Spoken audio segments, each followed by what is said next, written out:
Next up, we have the 150s. I'm going to say the most interesting racing so far.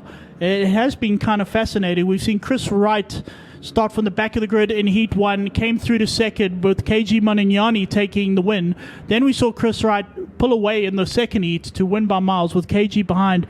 And the Brandon Parsons saga carrying on. He's crashed in both heats so far, showed excellent pace, crashed in both heats.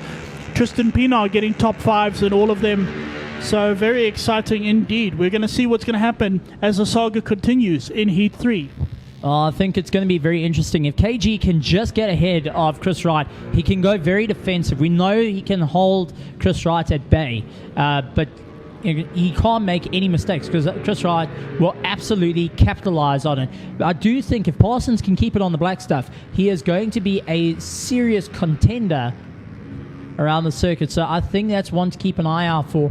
Going into it, it's one of those races that it's anyone's game at this point.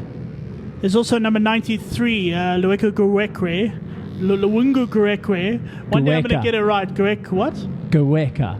Gee. Okay, Mr. John Smith, the 93. Now, as he's well known at Red Star Raceway, is Mr. KTM because all he rides is KTM. He is a spectacular rider. I love watching him ride. There's KJ, number 45. We can see him number 2 on the grid. He has also been spectacular to watch. And it's been absolutely spectacular in general. Ora Piwe, number 26, keep an eye on him. Also, Mr. Consistent, he has been on rails so far. We can see him there, number 3. His consistency, he does not make mistakes. He's just out there riding as they come.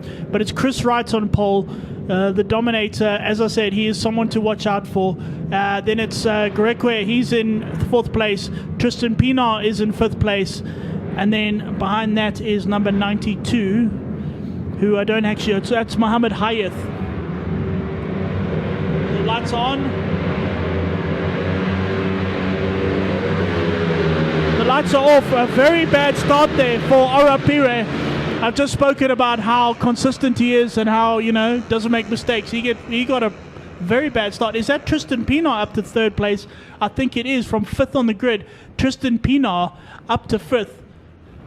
Now, but it's KJ, may I say. He's out front ahead of Chris Wright. Let's see how he can hold off the force that is Chris Wright. Well, Tristan Pinar and Chris Wright have a long history with each other in racing, and it's going to be interesting to see whether he will be able to hold on to the back of Chris Wright. But KG has to go on the defensive now. Chris Wright already nipping at his heels, looking to bash down that front door. He wants that 1st place position. He got caught out on the start. Brilliant start by KG. And as we say, how long can he hold off Chris Wright? Well, that long. Chris Wright at Tolkien Corner breezes past. Let's see what KJ can do to hang on. Definitely going to be on the charge now. KJ looks behind him and just takes a look at Tristan Pinar, who's giving a chase all the way up. Lungu Gueka also trying to make his way through the grid as well. But definitely one to keep an eye out for. And absolutely, as the battle continues, going into 3rd place, though, when they come back into view. So we got... There we go. You can see 3rd place in the background is a battle of 3-way bikes. Chris Wright in 1st place, though. And here is our battle just coming in, our shot. 3-way battle between them. Oh, Guekwe, he's up the inside of Orapiwe. Oh, that was a tight one. A block pass over there. An excellent bit of work there from Lungu. To get up there. I mean, remember, this track is very difficult to overtake on, and that was a good move. Now he's got to try and get past Tristan Pinar. And Orapiwe, this is a problem for him because he was bothering the leaders in the previous races, and now he's back to 5th place, so not good. Oh, we see there, that's Brendan Parson. That looks like Brendan Parson, yes, who's doing his sterling job of continuing to not stay competitive and not make any mistakes. put Again, that. he's fallen in the last 2 races, and now he started back of the grid, did a great job to get up to 6th place, and now has fallen back again. Let's see what he can do from there. Well, just taking with our stream, you could see Lungu really battling out there, managing to get past Tristan Pienaar, and now on the attack. He wants KJ, who's in front of him. Garekwe, he's through, and then now Orapiwe has just dived on the inside of Tristan Pienaar also. So Tristan Pienaar not having a fun time there, having Lungu go and take him, and then having losing out 2 positions in a matter of 3 corners. So he's definitely not a happy camper there. Pire very happy about that. And now the charge comes on. As you can see, Lungu getting an absolute beast of a start, now trying to get onto the back of KJ. And that's where it's going to be tricky. Yeah, I can see there, okay, Lungu is already caught up a lot to KJ, and you got Arapiwe is busy pulling away from Tristan Pienaar on the charge. I mean, he saw Lungu get past and he just thought, no, I need to be part of this. So both of them are on the charge up to KJ. We've got a KJ Lungu Aura train here. KJ is, I think, he's got a storm coming behind him. Definitely a storm brewing behind him. As you can see, Lungu slowly making up that little bit of ground. Tristan Pienaar trying to hang on to the coattails of Piri, but Piri managing to just absolutely start making a massive gap between himself.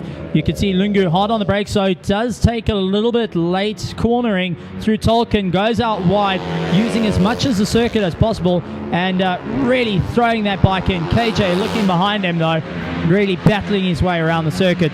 But you can see Chris Wright just taking an easy drive. He knows that he's got it and not worrying about what's behind him. But, I mean, the man that's in second place has definitely got Lungu Gueka, Mr. KTM himself, breathing down his neck. Chris Wright at the moment is 2 seconds a lap faster than anyone on track. I mean, we've had like 4 laps. Look at the gap. Look at it. There the other riders come now. That is KJ, followed by Lungu, followed by Aura, and then Tristan Pienaar. There again, we can see that's Chris Wright coming through. Here comes the dice for second.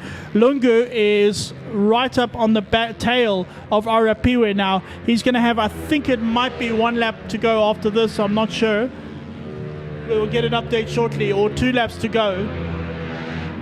Yeah, there we can see Lungu Garekwe is right up on the tail of Arapiwe with, I think it's 2 laps to go. I think KJ took a look behind him and got a bit of a fright to see that Lungu was right there. Lungu has definitely had a can of Red Bull. There we go, up the inside, not quite. Oh, he sniffed the inside of that. That's the dice for second place. There is Chris Wright. Here comes the second place guys, a bit behind him. You can see them at the back there. There we see Chris Wright going through.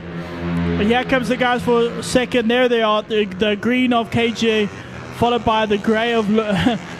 Oh, there we go. Back marker in the way. That's not going to be good for KJ. They come through. Lungu is going to have to try and find a way past quickly because there's not much time left. I see the checker flag being readied as we speak. Lungu really doing everything he can. KJ taking a look behind him. The checker flag is out. Chris Wright is crossing the checker flag. What is going to be on the dice behind? It is KJ. KJ is held on. Oh, and a near crash. Oh, that was so close. Lungu nearly spilling dare I say, spilling his guts, coming out of the last corner. Wow, what was that? Piri going and knocking his handlebars in a little bit of frustration. He was right there on it, but unfortunately losing out a bit of the pace. But Lungu getting a bit sideways there and changing the colors of his leathers, I think, at that present moment. So awesome work from these 150 Cup, putting in a massive amount of effort. Exciting racing. Chris Wright once again managing to get past and doing it. KJ, Mr. Defense himself, managing to hold back the onslaught of Lungu Gueka. So, I mean, you know what? KJ has really been one of the star riders for me, because he not only in race 2, race 1 went and held back the like of Chris Wright and Pezin, and that is a difficult one. But then to also hold back Lungu Gueka, who's one of the most super aggressive riders there is. So well done to him. Use the word determined. Lungu, I mean, he's the most determined. You look at the way he rides on the bike. He's just on it. There we see. The Rad KTM shop in Santon offers a total range of KTM bikes, services and accessories. At Rad KTM, we have experienced technicians and mechanics to give you peace of mind on your ride. We stock all official KTM power parts and accessories. Our showroom offers the full range of new and pre-loved KTM bikes. An extensive range of accessories and riding gear is available from the Bike King store on our premises. Please visit us for all your biking needs.